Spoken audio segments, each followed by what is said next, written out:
Hello everyone, and welcome to the October 23rd, 2016 edition of the Astrology News Report. I'm your intrepid host, Ron Berger. In this segment, we'll take a look at the upcoming planetary patterns and predictions, what's on the celestial agenda for October 23rd to October 30th and beyond. This week, Venus is conjunct Saturn. The planet of romance and relationship is teaming up with the planet that signifies harsh reality, restriction, and suffering. So, not a great mixture for lovers, and not so good for the other significations of Venus either. Venus is one of the natural benefic planets, in other words, mostly sattvic, good.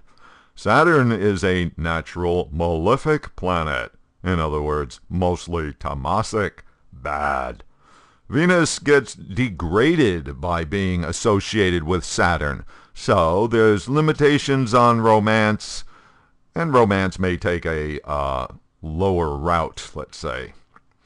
Venus is also the planet of finance, with Saturn, planet of harsh reality. That can become a negative for finances and markets. But since Venus is a benefic planet, Saturn gets some elevation by being associated with Venus. Therefore, some of the significations of Saturn will benefit from this arrangement.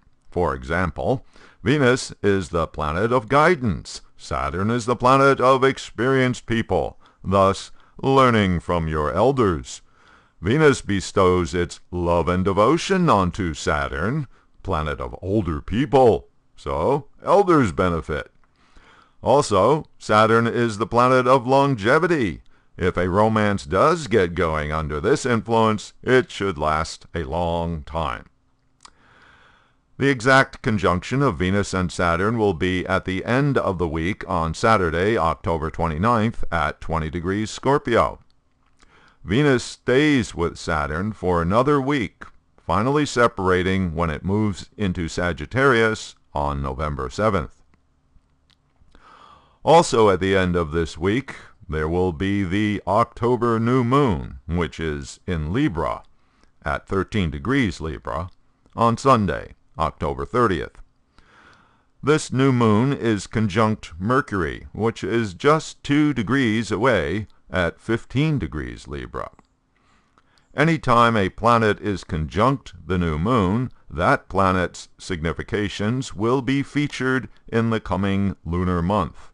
In this case, Mercury, the planet of communications, rational thinking, ideas and reasons, facts and data, and the media, gets emphasized during the next 4 weeks.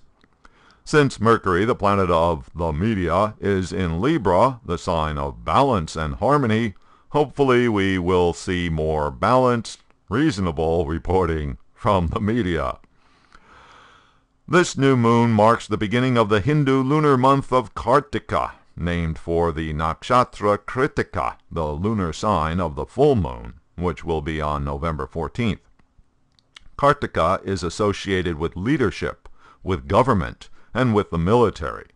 So, if you have some campaign you are engaged in, this month is good for bringing it to fruition. Oh yeah, by the way, Hillary Clinton is Libra rising in Vedic astrology. Looking a little further ahead, October 31st is the day that Mars will be leaving Sagittarius, where it has been for the last 6 weeks since September 17th. Mars next enters Capricorn, setting up a new pattern in the zodiac for the planet of action, aggression, and combat.